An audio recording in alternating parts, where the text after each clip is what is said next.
Everyone, this season, don't just watch the games, win them with Pez'sPicks.com. Don't take my word for it. Listen to the man himself. Thank you, Jeff. This is Pez. After years of giving away our picks on Instagram and beating the house, we've launched Pez's Premium Picks, an exclusive data-based picks based on our algorithm that's hit winners for the last 2 years. Didn't that algorithm get you over 70% picks right in the NFL last year? That's right, Jeff. Thank you. No gimmicks, just the pick we believe in. We're using the promo code LOCKITUP this week on Pez'sPicks.com. After that, we're asking for a small donation to keep beating the house. That's right. Use the promo code LOCKITUP, all one word, for a free week of access at Pez'sPicks.com. That's Pez'sPicks.com. Check it out today.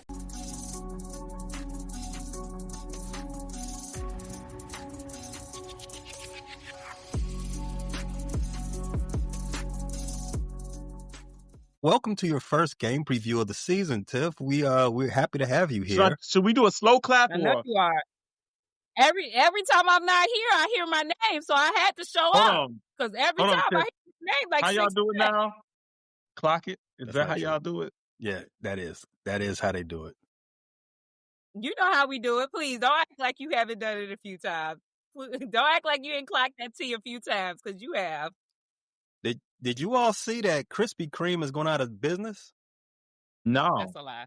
Who gonna replace them? Old fashioned. They can't let Krispy Kreme go out of business. Donut. They better give them a bailout. They give everybody else a bailout. I'm gonna shut the government down if Krispy Kreme going out of business. I'll shut it down myself. Nah. Hot sign forever. Hot sign. The hot sign is like the best signal for real, though. Hey, it is. I done hit a U. I won't even lie. I've hit a U when the hot sign was on before. I won't lie to you.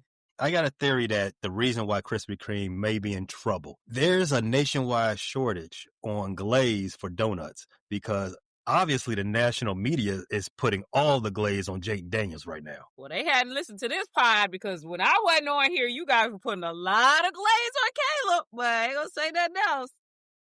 Well, I don't know why they're glazing the third best quarterback from this draft class. That's crazy. Phew. Whoa. It's getting slandery now. It's getting quite slandery quite early. I'm just saying. Must be a really deep quarterback class. Well, it's not that deep. It definitely ain't 5 deep because there's a certain quarterback in the city that me and Tiff live in. Kind of overrated. Kind of trash. Hey, man, he left-handed. Give him a little time. He'll come back. Yeah. You know, the history of left-handed quarterbacks in the NFL is not rich. Name me Well, the 5 receivers great. need to be able to catch. Name They me need to learn how to catch. name me 5 different great rotation. left-handed quarterbacks. Anything, bro.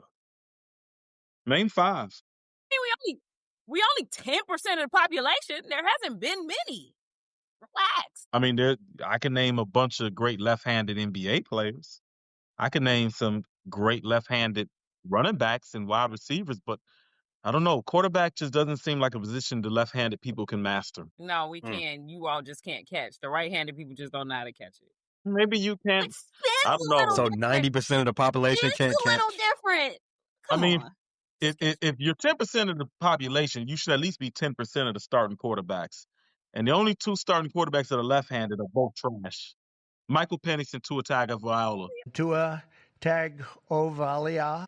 And I don't need to see another left-handed quarterback become a Bear because the last time we had a left-handed quarterback that was a Bear was Cade McNown. Left-handed people, go find a new position. Do not play quarterback. I'm tired of looking at Michael Penix.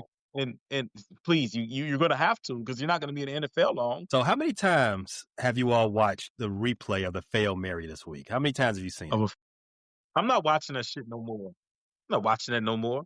Is you crazy? I'm preparing myself, and every Bears fan should prepare themselves to see it at least 15 times during the broadcast and for it to be mentioned. Because now it doesn't matter if it's a Hail Mary in the game scenario. Somehow that play gets mentioned all the time. So this being the anniversary, we're going to see it. I'll knock all this shit over Monday night. Don't show me that. Mentally prepare yourself. They're going to play it at least 200 times.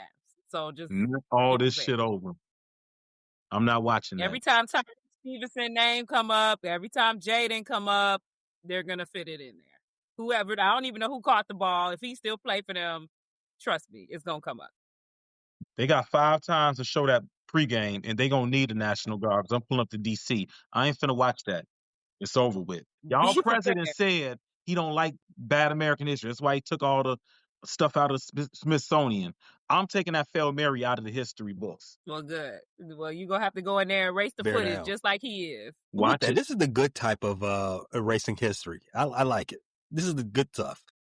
Injury report. The Bears play on Monday Night Football. So their first official practice, and when I say official, they have to give an injury report because they did return to practice on Tuesday, but it was more like a walkthrough. Wednesday was an off day, so they can watch the Cubs game. Thursday, Not for first that. official It was practice. Not for that. It was not for that. It was not for that. It was not for that. I think Caleb was at the game, so I mean, it was not for that. It probably was. No. So I got the first official injury report for the Cubs week. Go 1 hour till they force a game 5. Mm-hmm.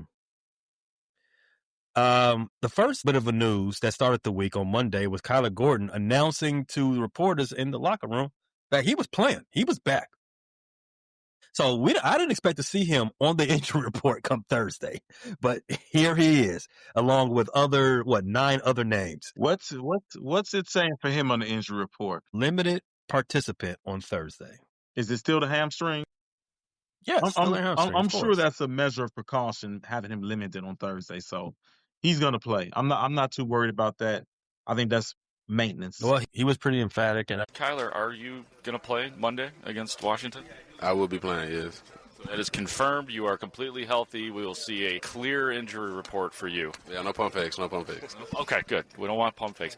How much does it mean to be back? How happy are you about that? A lot. I've been annoyed, not playing, but mood been good. Just attacking rehab, but definitely excited to be out. That's all I've been looking forward to, and just playing with my guys and helping. He's on the injury report also with your boy, Jaquan Brisker, who missed practice today with a quad. Grady Jarrett missed practice today with a knee injury. Cal Monangai missed practice today with his thigh injury. And Darnell Wright, who's the biggest name right here as far as the DMPs are concerned, he also missed with that elbow injury he received in the last game the Bears played. You all agree Darnell Wright is the biggest name I just mentioned, right? Bigger than Brisker? Oof. Bigger than Kyler Gordon? Maybe position. I was only talking about. I was only talking about guys that didn't practice. Oh, well, yeah. So him, Monangai, and I don't know who the other. Monangai, Brisker, and Grady Jarrett. Him and Brisker are pretty close. Bears offensive line, sans Darnell Wright, at right tackle with Ozzie Trapillo playing right. Scale of 1 to 5, Q. Where is your confidence level with that? Well, Trapillo actually played well in a lot of the reps that he had against Max Crosby. A scale of 1 through 5, I say 4. The guy's a high draft pick. He performed well. I'm going to be confident that he can keep playing well. Same thing for you, Tiff. Scale of 1 to 5. I'm going to say 3.5, 4. And for the same reason that Q just did. In that first half, Max Crosby was on everybody's ass, okay? I don't know what kind of game plan we had for him, but it didn't look like we had ever heard of him before the game started because he was clearly getting anything and everything that he wanted. And in that second half, comparatively, he was really a non-factor. So as long as he can keep playing like that or they can keep playing like that as a unit, I'm fairly confident. And I think we got to note that there is no Max Crosby on the Commanders' defense. Not saying Dorrance Armstrong or Jacob Martin. Not saying they're not, capable starters. I don't know if y'all remember. Jacob Martin was I think he was an Eberflus guy. He was here for 1 year, I believe 2022. He's kind of a journeyman. I know they got Von Miller there, but I think Von Miller is kind of a guy that just comes in on passing downs. Oh, bald Von Miller. This not. Yeah, it's exactly. I mean, you gotta. We're heading into 2026. Von Miller was a veteran in the Super Bowl from 2015. That lets you know that he's not in his prime. I mean, you were a veteran 10 years ago. If you were in a game with Cam Newton and Peyton Manning, you've seen your best days in the NFL. Let's be honest.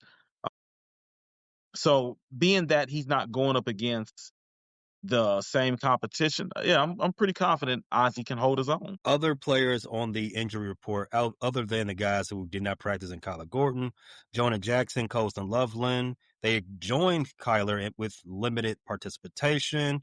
Austin Booker, TJ Edwards, Travis Homer, Cairo Santos, full participators in practice on Thursday. However, they are still on the injury report. Austin Booker and Travis Homer, even though they say full participants, their windows for return opened this week. 21 days for them to return. Austin Booker, I think that name is interesting because the Bears can use some help in pass rush, and he is a preseason Hall of Famer in that category.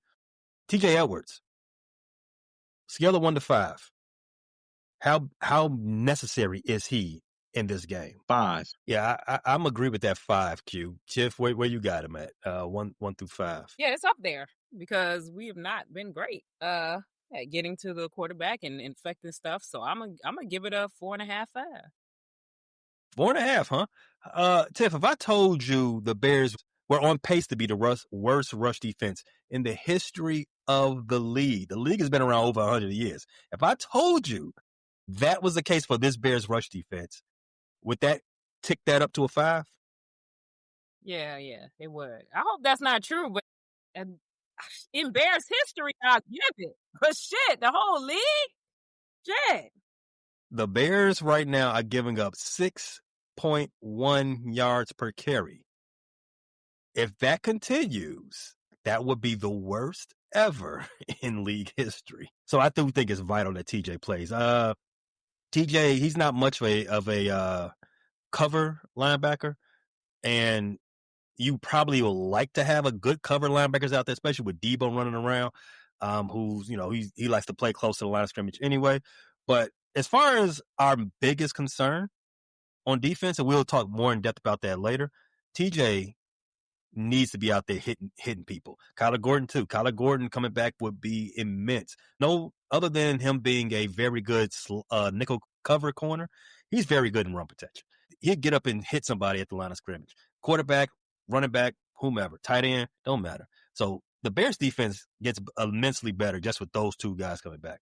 For on the Commander side of the injury report, we have Terry McLaurin, F1 McLaurin, Chris Rodriguez, and Debo Samuel as the DNPs for Thursday. Scary Terry has a quad, Chris Rodriguez has a calf, and Debo has a heel. They did mention here that his is more likely just rest, why he didn't practice.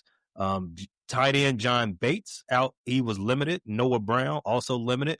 Guard Sam Cosmini full, and quarterback Jaden Daniels full participant in practice Thursday. Any of those names jump off the page to you as a big concern? I mean, a big concern for them gotta be Scary Terry. Gotta be. He's their best wide receiver by far. And we share a birthday. Mm-hmm. Happy belated to you, Scary Terry. I'm glad you're not playing against my team, but happy belated anyway. Weird flex. Not a weird flex. We got the same birthday. How is that a weird flex? Yeah, I mean, who cares? If you see somebody's birthday and it's the same as yours, you don't remember that they have the same birthday as you? Well, I do remember me and Sierra are birthday twins. So okay, so if it's around your birthday and Sierra come up and you say happy birthday twin, would that be weird? I wouldn't say that though. that was the point I was making. Here we go. I know it, but I would not say that. Then why you know? That's another man's wife. Why am I doing it? You just told us. I mean, that makes sure because you asked. In any case, I think this will be the third game of F1 missed. Yeah, that'll be a big break for us. I'm sad to see Chris Rodriguez might miss the game though. You got some intel on this? I just don't want to see Ja'Cory Wild Bill running through our defense. That's why I'd rather see Chris Rodriguez slow 3 yards of carry ass out there stealing snaps. On a fantasy perspective, I got some shares of Ja'Cory or Wild Bill Merritt. I got shares of him, so I think he's a must start, and I hate to do that. I really hate Bears defense. Get y'all shit together. Like, I'm tired of starting running backs against you. Like, I made sure Ashton Are you Johnson though? was in my lineup because he played Are the you Bears. though? Now I got to make sure Merritt is in the lineup, especially if Chris Rodriguez isn't there to steal snaps. But it's a bittersweet thing. Yes, I like to win in fantasy. I absolutely do not like to see my team being the reason why I'm winning in fantasy in the negative way. Stop! Don't let Wild Bill get 30 points for me, please. Please hold him to single digits. I'll take the win but I'll take Merritt being held to single digits. Please. I thought his nickname was Little Bill, not Wild Bill. Little Bill, Wild Like the Bill, cartoon. whatever. Bears in 5. Kill Bill, Wild Bill, Little Bill. Bears in 4. Let's start with the offense versus the Commandos defense. First things first, the Bears come into this game 2-2, coming off a bye. The Commanders are 3-2 after a win against the Los Angeles Chargers. Bears offense, they are averaging 25 points per game. Top third of the league. Stark improvement in offense. Even though it's looked clunky, they scoring. The numbers say it's good, looking good. Caleb Williams, he's having a decent season so far. Just through 4 games. An amazing He's season. averaging 230 yards. Caleb is having an amazing season. You know what? Is this I won't why go I that miss when far. I'm not I mean, here? he's Goodness, only okay. Amazing. Enough. We are now witnesses. the We are Krispy witnesses Kreme glaze is to the back. greatest Okay. to the greatest quarterback in Chicago Bear history, and there is no that I agree questions with. about it. I am. And that I agree with. First He of is the all, greatest hand on quarterback. my chest. I am so proud and so grateful to be embarking on this journey with my quarterback. You have the floor again, Pay. That's all I had to say. I thought you was going to pledge allegiance to the. He to the was, Caleb. because all That's this what is I thought you sounding was gonna like do. Trump lies right now. Not to that extent, but the confidence of just boldly saying that. Okay, all right. Add a little MAGA on there. Caleb Williams is averaging 230 yards per game so far this season with a near 100 quarterback rate. He's only facing a 30% pressure rate, and he's only taken 7 sacks so far this season. That's because he moves so well in the pocket. He's just avoiding the pressure and helping the offensive line look great. Help me help you. And last thing, he's consistently delivered on third down so far this season. When the Bears are passing on third down, Caleb has been pretty stellar. When they're running on third down, different story. But let's talk about the passing offense for a second. The Commanders' defense, they're coming off a strong outing against the Chargers. They only surrendered 10 points. Secondary performed really well. They held Justin Herbert to only 166 yards, 5.7 yards per attempt, and they picked him off twice. Tiff, let's start with you. Who do you think has the upper hand in this matchup? The Bears' passing offense versus the Commandos' passing defense? I mean, I'm going to go with us because just for the sheer weight of this game, right? This is a revenge game. Whatever we want to paint it, this is a revenge game. Caleb is going back home where he grew up in the D.C. area.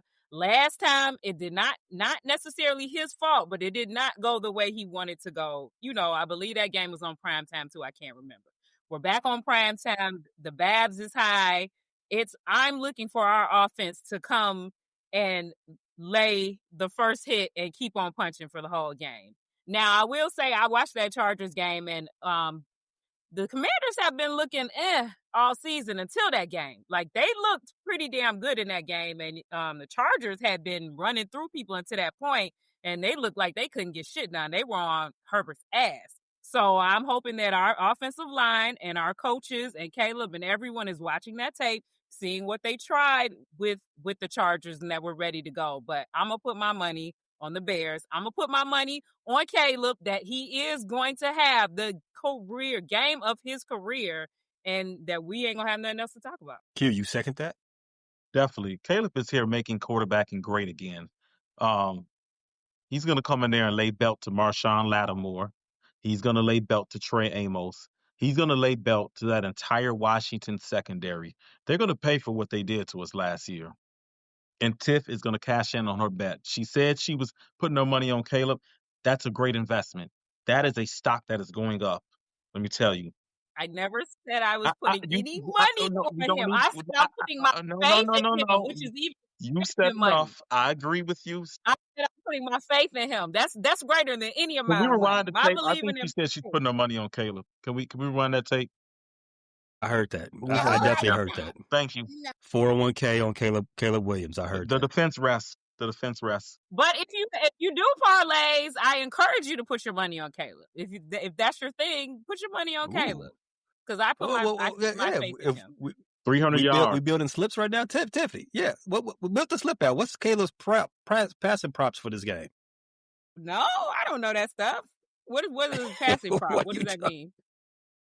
I'm gonna give you tell me what it means. Over under 210 yards passing. Oh, yeah, he gonna do that. Over.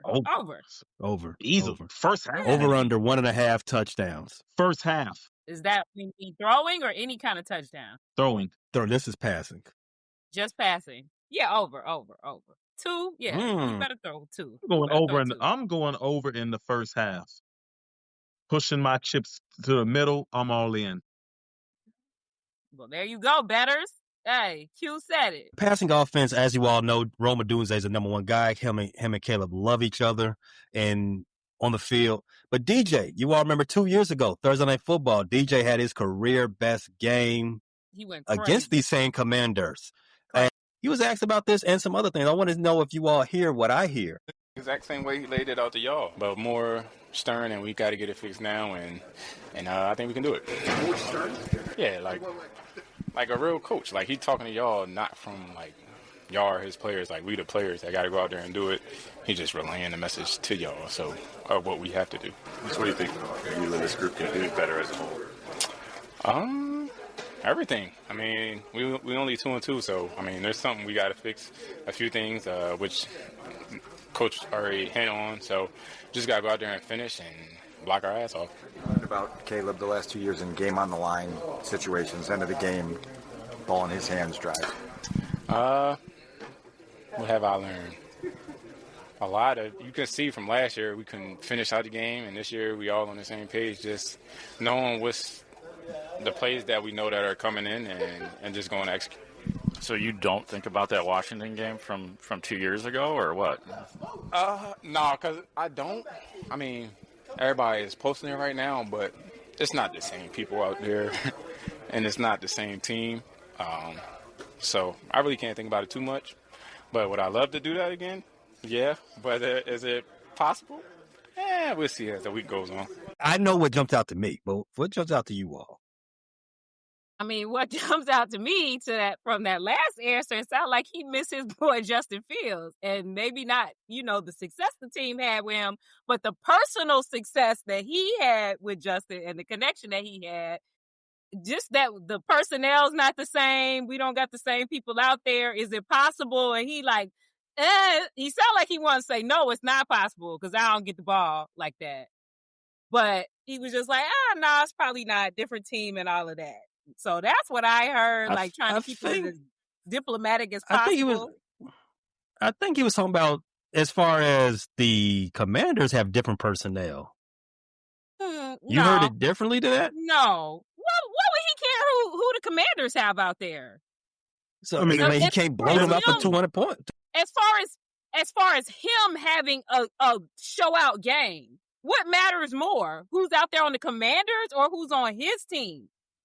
It's not like somebody on the Commanders now is just shutting DJ down. Come on now. Who would it be on the Commanders that he would be talking about? It wouldn't be Jaden, because even if they're scoring more, they were asking him about his personal game when he went off. So how would anybody on the Commanders affect it that much unless they just had a lockdown corner who was just shutting DJ down, which they don't. So who on the Commanders would he be talking about? Good question. Q, what do you take from that bit of audio? We're only 2-2 part. And I like that. We're only 2-2. Let's not get satisfied. No, we're on a 2-game win streak, but I felt like the Bears, I don't want to say they haven't been hungry enough in the past, but I want to say like a little bit of success kind of fills this team up too much. You know what I mean? They start talking big again. Yeah, they start talking big. We've heard it from guys in the past, Shaquan Brisker. I don't think this team has been they haven't handled success well. I mean, last year was a 4-2 start, and I feel like the team was really feeling itself, and I don't know if they lost a little bit of edge or didn't. They just didn't. We haven't closed out seasons well. And then the year before that, in 2023, I think we got near 500 Justin's last season. The year we finished 7-10. But I know we lost the last game to the Packers. But I just felt like we let some winnable games down the stretch slip away, and I don't know. The teams, we just seem like we've been too satisfied. We haven't gotten better as the season goes on. We felt like we were in too good a position in years past. That's what stood out to me. So I'm the only person that heard that we have a real coach now. Oh yeah, I'm the only person that got caught that that part. doesn't stand out to me because I think that's just common knowledge. I mean, we all know it's no secret that Eberflus know he wasn't a real coach. He's just happy to be here. So, I mean, yeah, I definitely heard that, but I don't think that was. Am I crazy when I don't feel like DJ was shading Eberflus? I just think Eberflus was not qualified for the job. He was I don't want to say DEI hire because I think DEI gets used the wrong way. Definitely gets used the wrong way. But in the MAGA view of DEI, he was a DEI hire. He was not qualified. He didn't have the merit. He shouldn't have been there. I don't think they care about merit if you look a certain way. I know they don't care about merit. Well, anyway. There's no thing. We know merit equals white. Like that's what they say when they say white cis male. Merit.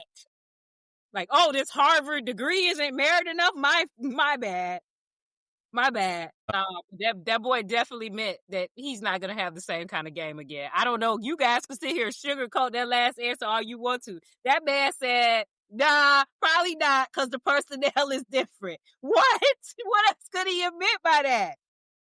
They asked him is he thinking about that game when he went off? And he said, no, I'm not thinking about it. Well, people aren't posting it. But they said, you think that's possible again? He said, nah, because the team's different, the personnel's different, however term he used. And he may just mean the coaching staff is different and they don't give him the ball as much. I mean, because he doesn't. He doesn't get it as much as Rome does. They don't have as good a connection as he has with Rome, so. Is this anti-Caleb rhetoric from Tiff? Is that what we're hearing right now?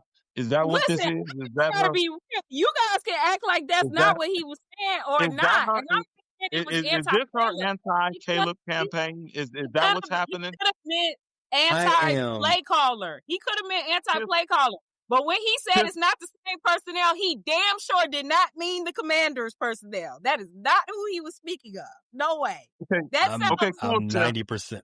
Cool, but I asked Pay to answer it. I think I've heard enough from you. Is that anti-Caleb rhetoric? I'll mute myself. I'm 90% sure that he was talking about the defensive personnel on the Commanders. I'm 90% sure that's what he was talking about. Name them out. What defensive personnel on the Commanders could he have been referring to? Name them out. He said they were different. Who? Who's so different that's locking him down?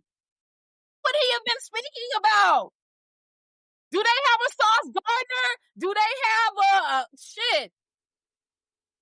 a Jaden? Who would he be referring to?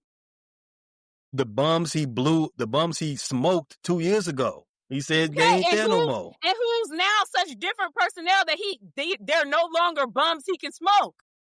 Well, I mean, they got a whole different coaching staff and a whole different when he had a 200-yard game. They have Dan Quinn. They have a whole different defensive scheme. So there is a lot of difference. That's exactly what I'm sure that's what he was talking about. Right. Because he's worried about the other team. Hey, can you cue up that clip for me, please? No, don't cue it up. Y'all right. No, don't cue it up. You guys are right. He was definitely talking about the Commanders. When they asked him about his personal performance. I need my favorite clip. I'm sure offensive players always have their mind on defensive players when they're asked about their personal performance. You're full of shit. We had to get Tiff on Tiff. I mean, goodness. Roll the clip again. I want to hear where he was talking about DC, please. And just going to execute. So you don't think about that Washington game from 2 years ago or what? No, because I don't. I mean, everybody is posting it right now, but it's not the same people out there, and it's not the same team. So I really can't think about it too much. But would I love to do that again? Yeah. But is it possible? We'll see as the week goes on.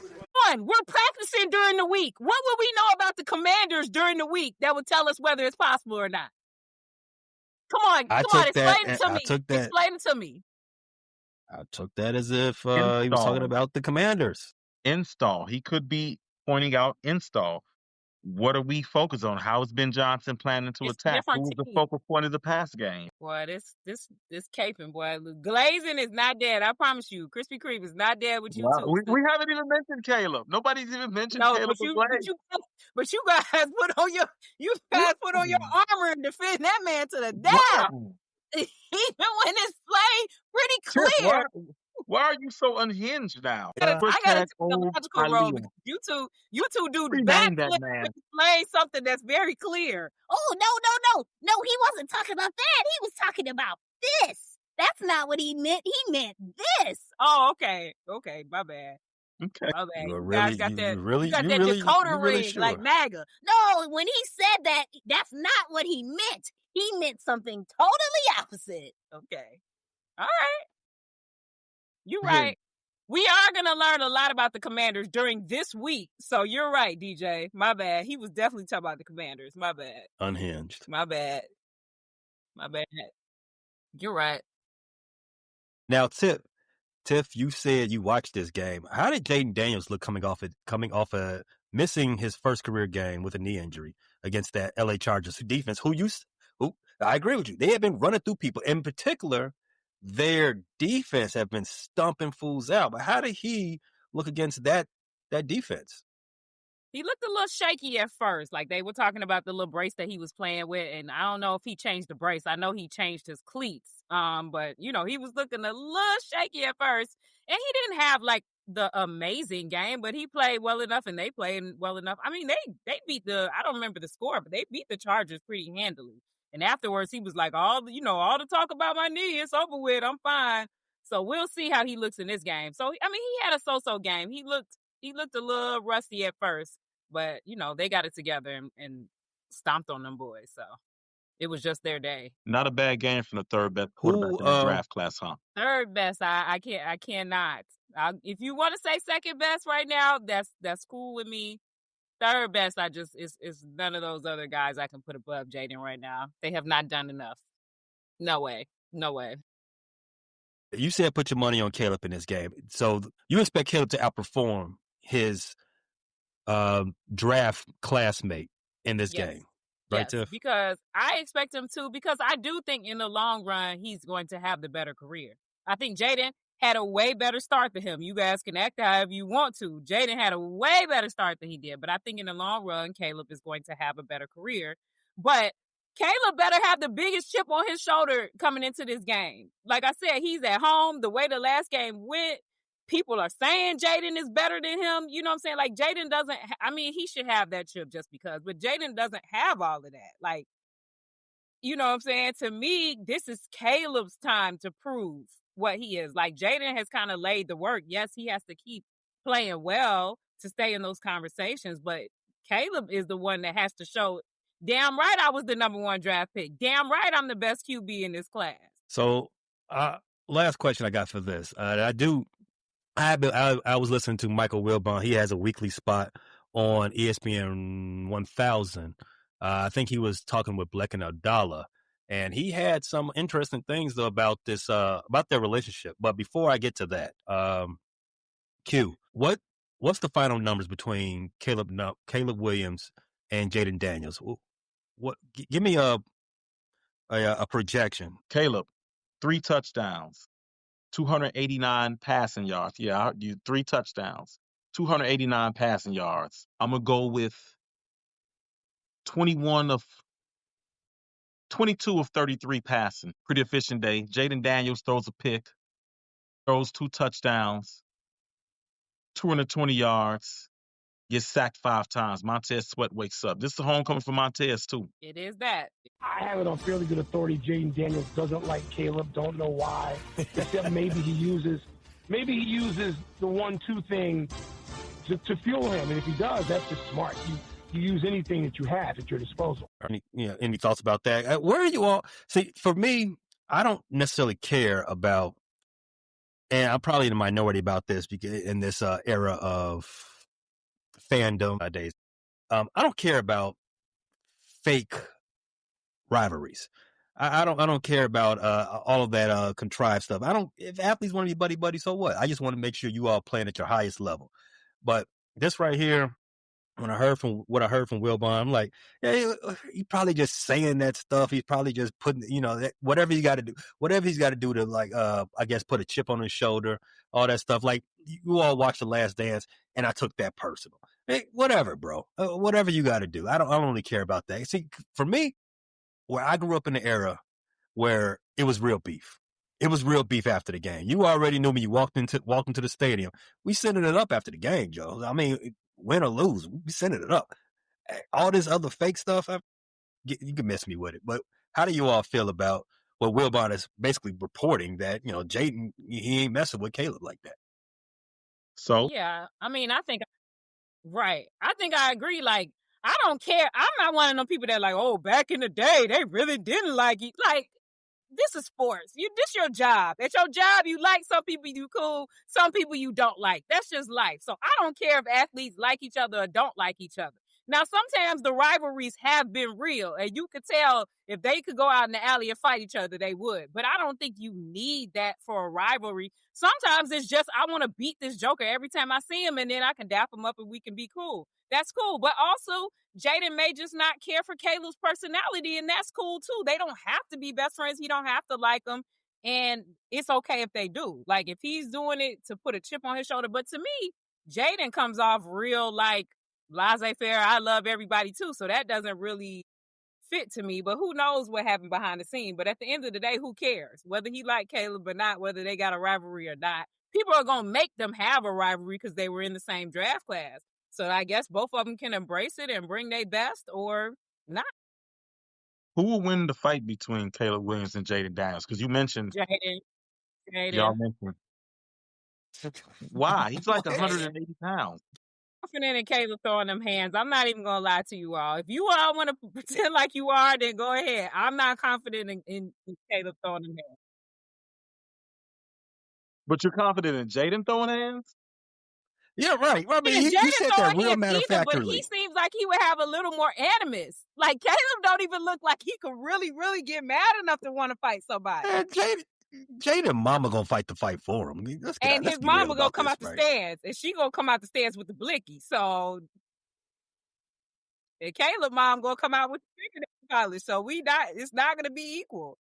Here we go. Here. Ben Johnson, he's playing it close to the chest about who's going to start at left tackle. When asked by reporters, he was saying it's to be determined at this point. But I think we all know Theo Benedict's going to be the starter. I think Braxton Jones's time in Chicago is. I think he starts setting that clock, right? Unless there's an injury. Yeah. I don't know. I don't think it's going to happen. He's getting deported. Braxton is not going to be. Hey, send him to Uruguay. We'll holler at you, bro. It's been real. You can't protect the blind side. You can't open up holes in a run game. Deport him. Other than that change at the left tackle between Braxton and Theo, the Bears offensive line, will pretty much be the same. Q, you mentioned him already earlier, Doris Armstrong. He's off to a great start this season. He contributed to the 5-sack effort against the Chargers beat up offensive line last week. How confident are you in the Bears' ability to protect Caleb? As we said earlier, he's been moving around, he's been escaping pressure. The offensive line has played better than it did last year, obviously with some upgrades, getting Braxton out the way. This offensive line versus the Commanders' defensive line. Who do you get the edge to? It's hard to give the Bears' offensive line the advantage. I'm really going to go with a push because I do think the Bears' offensive line is getting better every week. I still think there's some chemistry issues. So, now there's 4 new starters. Well, Well, no, hold on. Oh, I think if five, you're right. I'm sorry, 5 new starters. So even if you have 5 of the best offensive linemen around, if they're brand new, there's still going to be some communication, some chemistry issues. People don't realize offensive line is complex. You have an array of calls, you have chemistry with the guy next to you. You got to learn him, he has to learn you, vice versa. So even though I think the Bears offensive line has improved from an individual standpoint from last season, like I said, they're still growing. The Commanders' defensive line, while they aren't necessarily star-studded, I think Deron Payne is probably the most decorated player over there. I don't know if he might have one Pro Bowl, maybe one Pro Bowl appearance. They're a good unit. They're a unit that plays well. They maximize their ability. And most importantly, they're well coached. Dan Quinn is a strong coach. He's a good defensive mind. So the Commanders are going to play sound, fundamental football on the defensive line. However, with that being said, the Bears have had 2 weeks to prepare for this game. I am going to have confidence in Ben Johnson that he's going to install very good protections, that he's broken down lots of film on the Commanders, and the guys will respond. So I'm going to label this one a push, but maybe a slight advantage to the Bears. Tiff, don't straddle the fence. Who has the edge against the Bears offensive Shots line fired. versus the shots against fired. the Commanders? I'm not gonna be like Q with the all lives matter. I'm gonna go with the Bears. Okay, I'm gonna give the edge to the Chicago Bears. That's who I'm gonna give the edge to, and here's why. We've had 2 weeks for this shit. Okay, everybody, even if you weren't on the team last year, you've seen the embarrassment of last year's game over and over and over. That's going to be all the talk. It should be in every player's head that this is going to be they in-season Super Bowl game. They're about to come out there and leave it to no chance that they aren't the best team. So everybody out there, Cole Kmet better be blocking his life away. Everybody. I don't care if they've played 3 snaps together. They've had the bye week, to get more chemistry, to plan for this game, to be motivated and be excited. And we do have Caleb, who has a high level of escapability at times, which helps out the O-line. So I'm going to give the advantage to the Chicago Bears. I think the perfect segue coming about the advantages you all say the offensive line has over the Commanders' defensive line is talk about that rush offense for the Bears next. It's been a major struggle, and I don't think it has gone unnoticed by anybody, especially us. DeAndre Swift. So far this season, he is averaging 46 yards per game on the ground, and the team is hoping that his 3.3 yards per carry average will be better in this upcoming game. Ben Johnson, even though he has a complex history with DeAndre Swift, he hasn't laid all the blame on DeAndre Swift. He's been very sympathetic towards the Swift. Would that be a little bit of guilt for shipping him out of Detroit? I don't think he has guilt in his body. I don't think that. That's not one of the bones he has. He's basically saying it's a systemic issue. I like that word. There's a lot of systemic issues going around. And I think it starts with Ryan Poles. Washington has been one of the toughest defenses to run against. They're holding teams to just 3.4 yards per rush, and they have a pretty physical defensive line. Tiff, now that I laid that out there, Tiff, do you still want to stand by your opinion that the Bears offensive line has the upper hand against the Commanders defensive line? Yeah, but I mean, that doesn't necessarily equate that our rush game is going to be, A1. I mean, one of these games, Swift has got to break out. The run game, whoever, I don't care if it's him, Monangai, whoever, somebody has got to break out at some game. So why not this one? But I'm going to still stick to my O-line assessment. I don't know how that's going to bear on the running game. I mean, is Caleb still our leading rusher? Probably. If Caleb is still our leading, I would go back to what you said earlier. If we're gambling on this, I would gamble that Caleb has more rushing yards than DeAndre Swift at the end of the game. Disgusting. But hey, if we win, at the end of the day, I'm gonna be okay with it. But the rush game has to break out at some point. Yeah, I know the Bears' passing offense has been the segment of the offense that's carried this team through so far the first 4 games. At some point, teams are going to figure out, like, hey, they can't run the ball. So this is what we're going to do. We're going to put 2 safeties back there. Caleb, the game's on you, bro. The game is all on your shoulders. You beat us. While I do have the most belief in our quarterback, that's not an ideal situation, right? So, yeah, I agree that it is systemic. I impose we needed to do better in filling up that running back room. Not to the extent you did last season where you had 8 goddamn running backs break count. Don't need to do that, but we only got 2 right now. One of us a 7th round rookie. I don't like where we're headed right now. And I don't think Roshan is still on the team. I don't know where he's at. He probably joined ICE. Is he? I mean, he's still on the roster.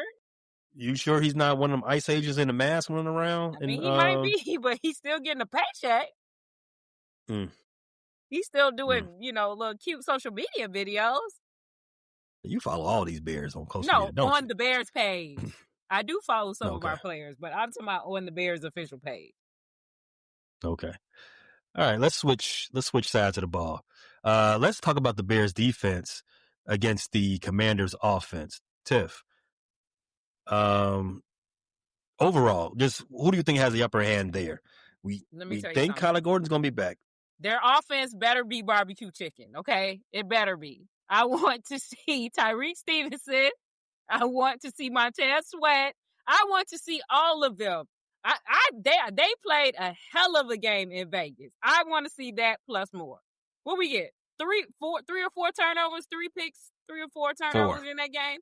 I would love to see that again. I mean, because again, to me, whether you was on the team last year or not, this game should be a revenge game. It should have been marked on your calendar as soon as the calendar dropped. So I'm expecting our defense to look like the damn monsters of the Midway, even though we won't be at home. Commanders are coming into Monday Night Football hitting, they pretty much clicking on cylinders offensively, right?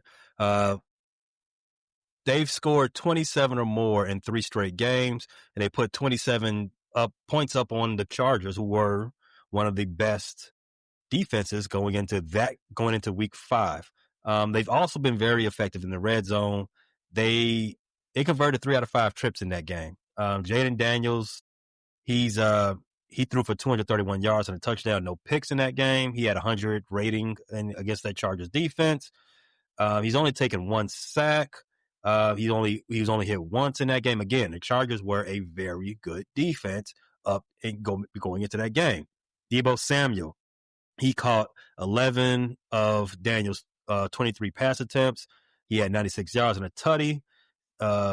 Curtis Samuel, 70 yards in back-to-back games. We talked about Scary Terry more than likely not going to play, but it looks like they can score regardless with and without him. So not going to happen. That's not going to happen against us. I don't know what happened to the Chargers. Sorry to that man, but that's not going to happen against us. If I was to assume that will be the offensive lineup that the Commanders bring into the game against the Bears, 1, if we have TJ Edwards back and it's trending in that direction. 2, if we have Kyler Gordon back and it's trending in that direction. I don't think that he's going to have a 100 quarterback rating against the Bears defense. For 1, Tyreek Stevens is locked in right now. He's locked in. He ain't really talking to reporters. He understands the weight of the moment, as you already mentioned. Gordon is one of the best in the league at what he does. The Bears haven't had him all season. So him being available just makes the team better in multitudes of ways, against the pass and against the run. TJ Edwards, you know what he is. He's a tackle stacker. We need Tremaine Edmonds to step up.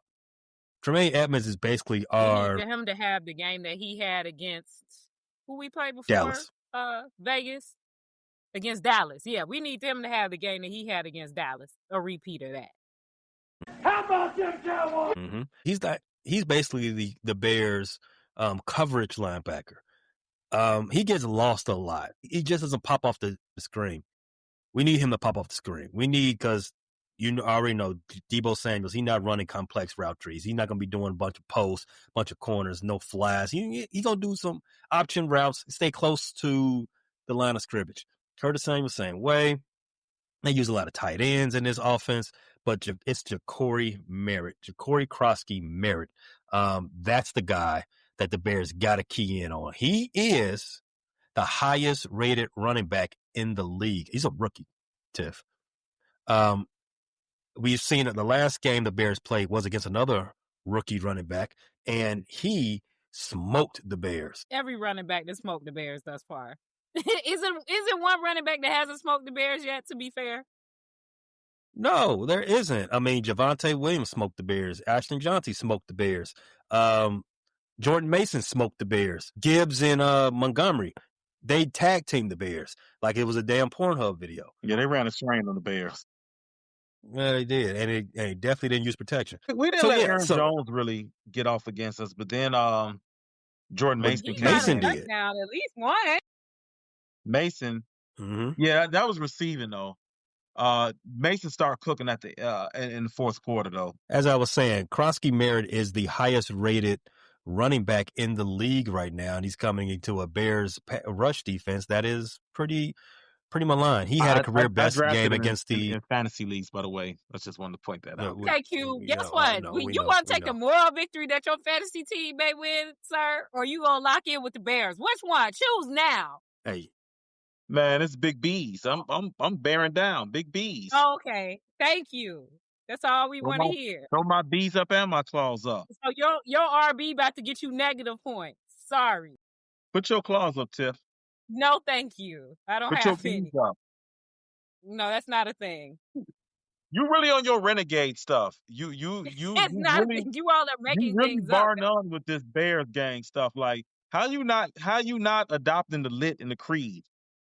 No, when Bear Nation pull up on you, you gonna get violated. You know that, right? I was just with Bear Nation. We was just in Vegas.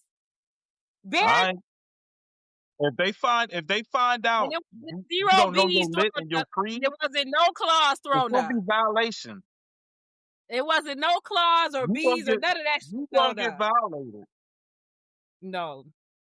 The only bees that might have been thrown up is somebody getting their ass cussed out. That's it. I did say Krosky Merritt, he's the highest rated running back in the league. Last week he had 111 yards on the ground, 7.9 yards per carry, 2 tutties. I know Q was happy about that performance.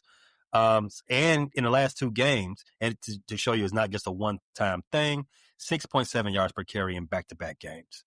At least 6.7 yards. Pretty tough. The Bears defense is also vulnerable to quarterbacks. They have given up 8.9 yards per scramble to mobile quarterbacks so far this season. As I said, the Bears defense, blah, blah, blah, blah, 6.1 yards.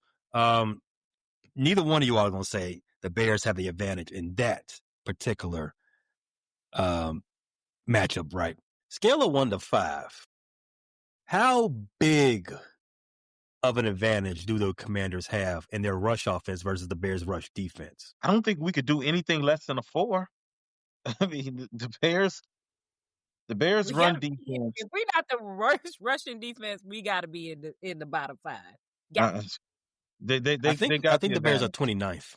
I think they're 29th. But like I said, that yard per carry, that's historically bad. I mean, until the Bears defense actually stops someone, I got to give the advantage to every opposing team's rush offense. Getting Kyler Gordon back, maybe, and TJ Edwards, maybe. That should help the Bears' rush defense. Over under, Tiff. The Commanders will rush for 120.5 yards. Over under. I'm gonna go under, man. I'm gonna keep putting my faith in my team. I'm gonna go under. I don't know that Jaden is gonna be a big. He wasn't rushing much. He wasn't moving too well in that. I mean, it's been another week. But I'm not gonna put too much in. I'm not gonna put too much in him being able to get off on his rushing. So I'm gonna say under. Cute. The line is 120.5. And until we show up and stop an opposing, I'm gonna go over. I mean, Ja'Cory probably gonna get 80, 90 himself. I know Jaden isn't probably 100%, but he should be good for 35, 40, and I'm sure Nichols will account for 20 to 30s. until we can demonstrate that we can at least be an average run defense, I got to keep going with the other teams the opposing team's rush offense. I'm going to side with Tiff here. I'm going under. Jaden Daniels, that knee brace he was sporting against the Chargers, it looks like an offensive lineman's knee brace. I would give the law firm of Krosky Merritt, I would give them a bit of the doubt. I would give them 75 yards himself, just coming off the bus, 75 yards. The last 50, you have to fight for those. And you got a fresh TJ and a fresh Kyler coming out there with a 2-week head start Dennis Allen defense.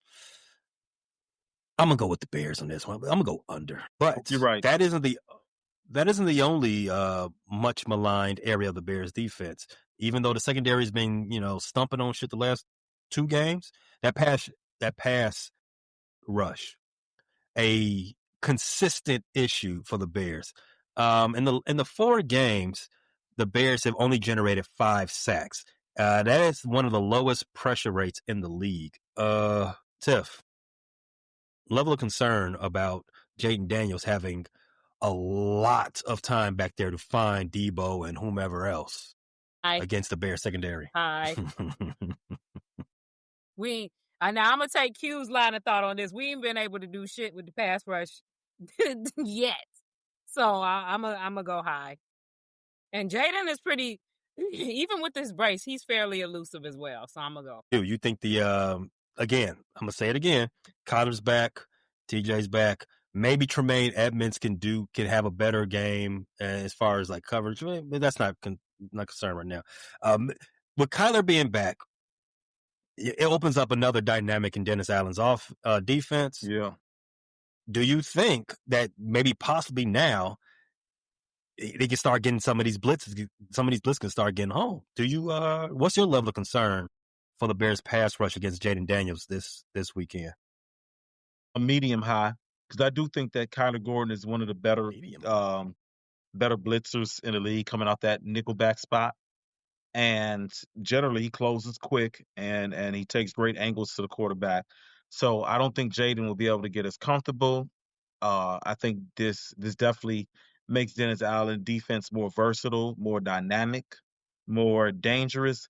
So I feel great sense of relief with Kyler Gordon coming back. Great sense of relief with TJ Edwards coming back, another guy who can blitz. So I feel like we're in a much better space than we were 2-3 weeks ago as far as getting to the quarterback.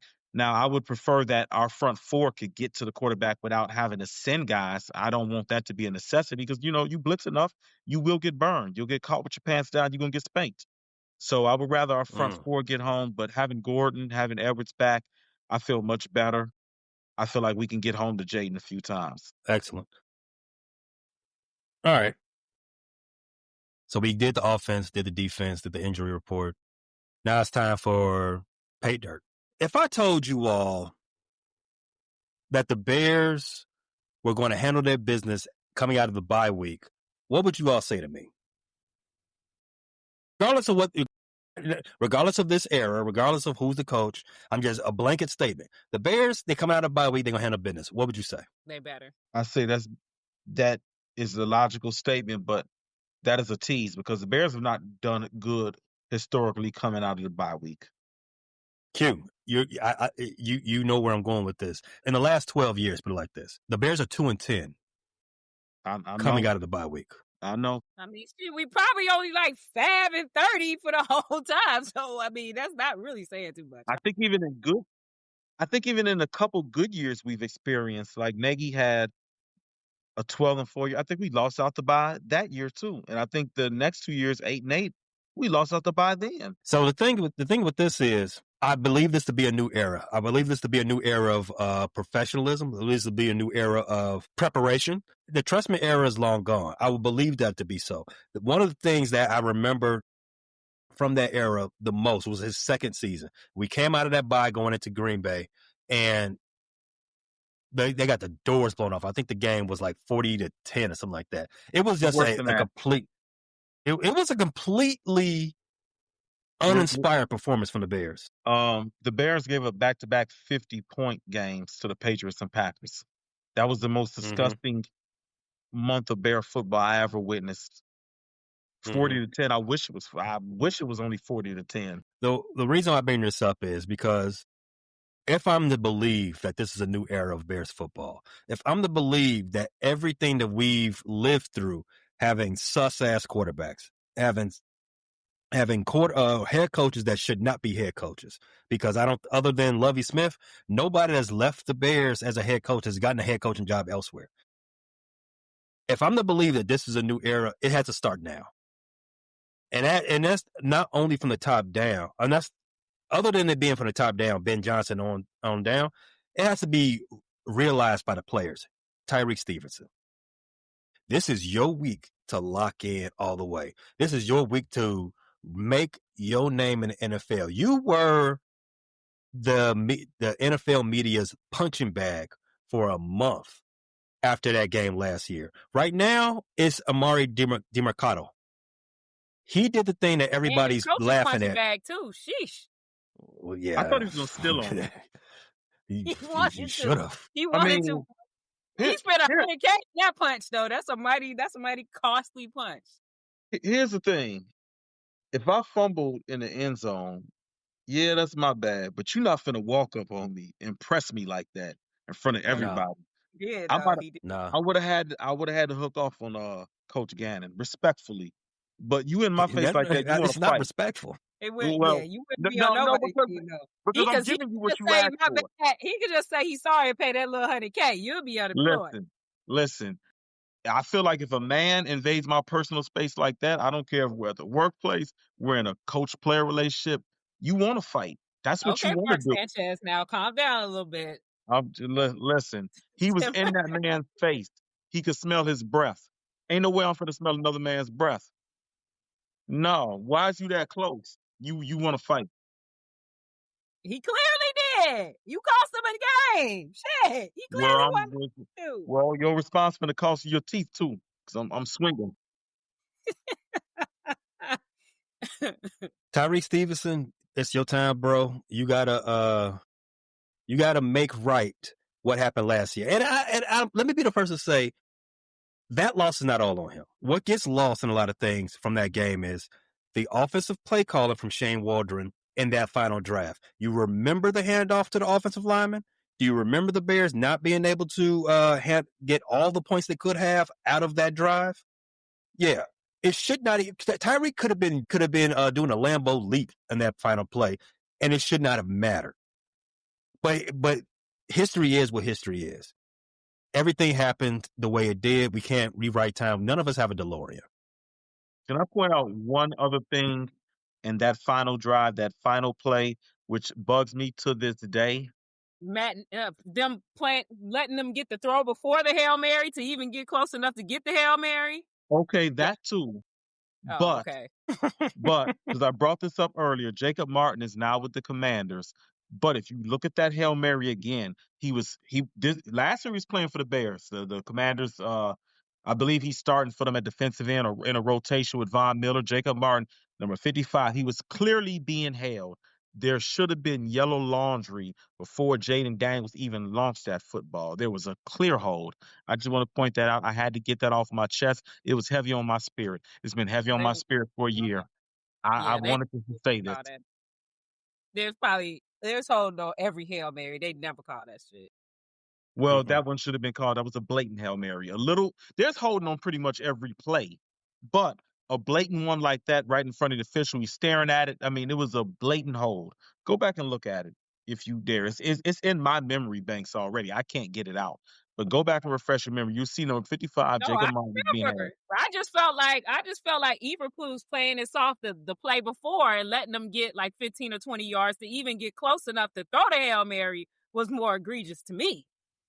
So it's like, bro, why are you even giving them a chance to get down there? Make them do that fucking dink dunk when they pass it to each other. We can damn tackle them. But no, you let them get an easy throw right before then to get them close enough to even be able to throw a Hail Mary.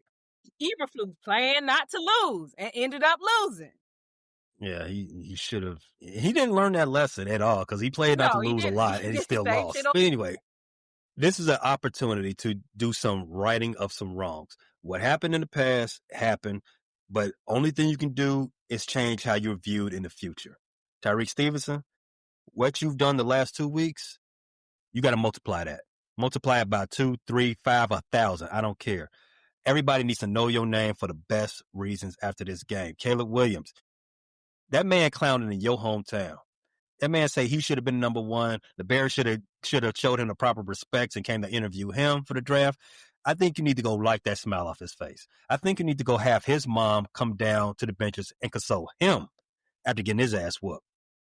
This is a perfect time for two people on the Bears to change the narrative locally, nationally, internationally, intergalactically, or whatever, how you say that word. Caleb and Tyreek, they got to get the game balls after this week. Anything less than that would not lead to a Bears dub. At least won't be the most satisfactory Bears dub.